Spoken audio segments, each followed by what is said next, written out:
Assalamualaikum warahmatullahi wabarakatuh. Kali ini metodologi penelitian akan membahas mengenai bagian pokok skripsi, di mana fokus pembahasan kita mengenai bab 1 pendahuluan. Nah, sebelum kita masuk ke materi bab 1 pendahuluan, kita bahas dulu apa perbedaan proposal dengan skripsi. Nah, di sini bisa terlihat dari tabel bahwa proposal jauh lebih sedikit yang disiapkan dibandingkan dengan skripsi. Nah, di mana proposal itu sendiri, dia terdiri dari cover, daftar isi, bab 1 pendahuluan, kemudian bab 2 kajian pustaka, bab 3 metodologi penelitian, kemudian terakhir daftar pustaka. Sedangkan untuk skripsi, ini lebih banyak dan lebih kompleks yang harus dipersiapkan, diantaranya cover, halaman pengesahan, abstrak, kata pengantar, daftar isi, daftar tabel, daftar gambar, daftar notasi, bab 1 pendahuluan, bab 2 kajian pustaka, bab 3 metodologi penelitian, bab 4 hasil dan pembahasan, bab 5 penutup, daftar pustaka, dan terakhir lampiran. Jadi persamaan proposal dengan skripsi adalah di bagian cover, daftar isi, bab 1, bab 2, bab 3, itu sama, kemudian sama-sama punya daftar pustaka. Nah, untuk bagian bab 1 pendahuluan, di mana bab 1 ini merupakan bagian yang paling penting karena bab 1 ini akan dibaca duluan oleh pembaca, baik itu dosen penguji atau dosen pembimbing nantinya. Kemudian untuk pendahuluan sendiri, kita tidak perlu menulisnya terlalu panjang, tapi tulis pendahuluannya itu jelas, tepat, fokus, dan spesifik. Nah, untuk bab 1 pendahuluan, itu terdiri dari 5 subbab, di mana subbab yang pertama itu 1.1 berisi tentang latar belakang, 1.2 rumusan masalah, 1.3 batasan masalah, 1.4 tujuan dan manfaat penelitian, 1.5 tentang sistematika penulisan. Kita akan bahas satu persatu dulu, dimulai dari 1.1 latar belakang. Nah, untuk menulis latar belakang, kita harus memperhatikan biasanya gaya penulisan latar belakang itu dia berisi tentang deduktif, di mana artinya paragrafnya latar belakang itu memaparkan dari hal yang bersifat umum ke hal yang bersifat khusus. Nah, ini mungkin bisa kita kategorikan seperti segitiga berbalik, ya, di mana yang di atas ini menjelaskan tentang yang umum dulu, kemudian lanjut kita jelaskan tentang yang khusus, baru masuk nanti ke inti dari penelitian kita. Nah,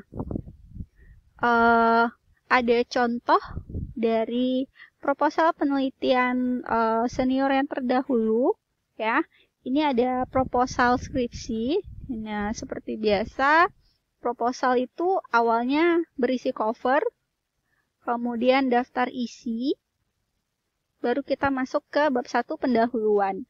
Nah, untuk bagian 1.1 latar belakang, di sini bisa terlihat paragraf pertama itu dia menjelaskan bagian jalan, ya, secara umum. Jelaskan dulu masalahnya.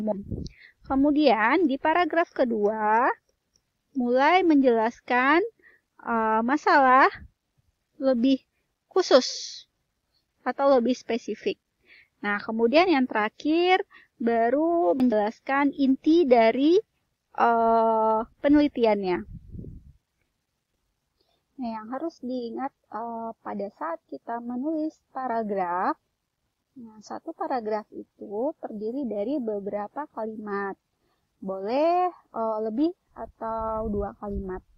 Nah, ini contohnya. untuk latar belakang. Nah, satu paragraf itu terdiri dari lebih dari 2 kalimat. Nah, ini ada kalimat pertama, ya, sampai titik. Kemudian kalimat kedua, dan kalimat seterusnya. Kemudian kita bisa juga menuliskan di latar belakang mengenai sejarah singkat objek yang akan kita teliti, atau bagaimana kondisi awal objek yang akan kita teliti. Nah, terlihat seperti apa objek yang akan kita teliti. Ini contohnya, dia akan objek penelitiannya akan meneliti tentang jalan bypass di Bukit Tinggi. Dia jelaskan bagaimana kondisi jalan bypass itu menghubungkan apa dengan apa, kemudian bagaimana kondisinya di lapangan yang terlihat pada saat ini, ya. Kemudian jika latar belakangnya berisi kutipan, nah, ini juga bisa kita tambahkan kutipannya dari sumber yang terpercaya, contohnya hasil penelitian yang relevan dari jurnal, undang-undang, peraturan, atau teori buku juga bisa. Nah, ini ada contoh, dia mengambil kutipan, ya, dari buku Aziz dan Asrul tahun 2014. Kemudian di latar belakang juga yang harus kita perhatikan adalah harus memuat masalah yang akan diteliti dan alasan perlu untuk diteliti. Jadi kalau kita buat kesimpulan di latar belakangnya itu, ya, yang pertama kita bahas masalah secara umum, kemudian yang kedua kita bahas masalah secara khusus, spesifik. Terakhir kita bahas inti dari penelitiannya itu apa. Nah, subbab berikutnya adalah kita akan bahas tentang 1.2 rumusan masalah.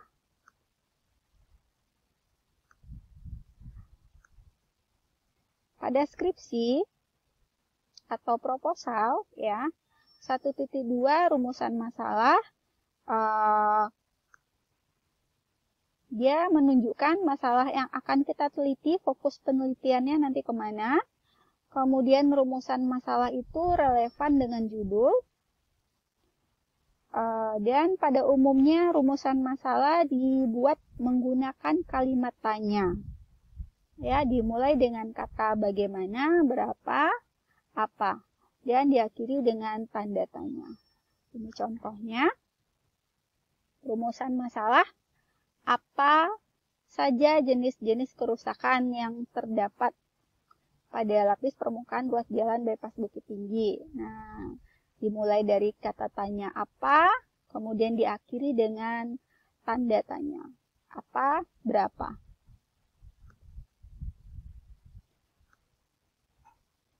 Lanjut, pada subbab 1.3 kita bahas batasan masalah.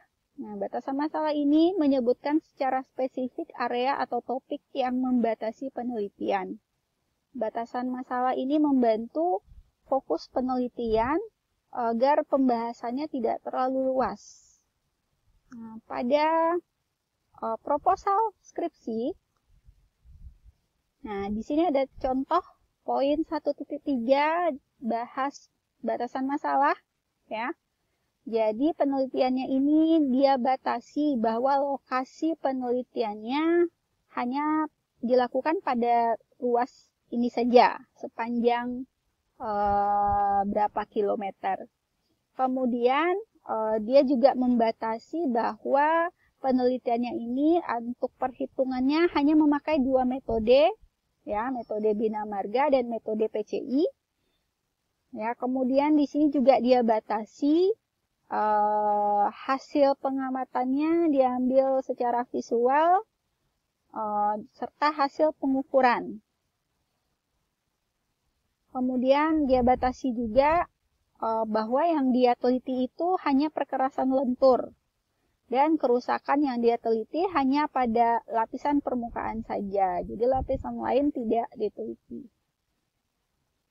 Nah, berarti ini fokus-fokus penelitiannya yang dia jadikan batasan masalah. Kemudian lanjut untuk subbab 1.4, tujuan dan manfaat penelitian. Nah, tujuan penelitian itu nanti kita akan sebutkan tujuan yang ingin dicapai apa. Biasanya tujuan itu berrelevan dengan rumusan masalah. Tujuan penelitian juga tergambar pada judul. Sedangkan untuk manfaat penelitian, nanti akan bermanfaat untuk siapa penelitiannya, hasil penelitian, kemudian apa manfaat yang diperoleh. Ini ada contoh juga dari 1.4, tujuan dan manfaat penelitian. Jadi yang pertama dibahas dulu tujuan penelitian, untuk apa saja tujuannya. Kemudian setelah tujuan penelitian baru kita bahas manfaat. Dan manfaat penelitiannya ini nanti sebagai apa? Nah, terakhir di bab 1 ya, subbab 1.5, sistematika penulisan. Ini menceritakan secara singkat apa saja yang kita tulis dari bab 1 sampai bab 5 pada skripsi. Ini ada contoh. Nah, ini sistematika penulisan.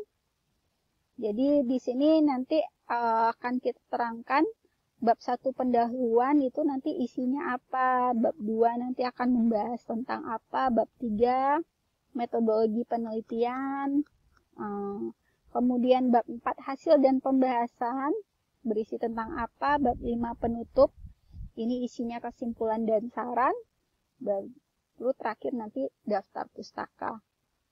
Nah, berarti kesimpulannya adalah untuk membahas bab 1 pendahuluan pada proposal skripsi terdiri dari 5 subbab. Nah, ini yang harus kita persiapkan untuk menyelesaikan bab 1 pendahuluan. Oke, mungkin itu saja penjelasan mengenai bab 1. Nanti pertemuan selanjutnya kita akan bahas mengenai bab 2 dan bab 3. Assalamualaikum warahmatullahi wabarakatuh.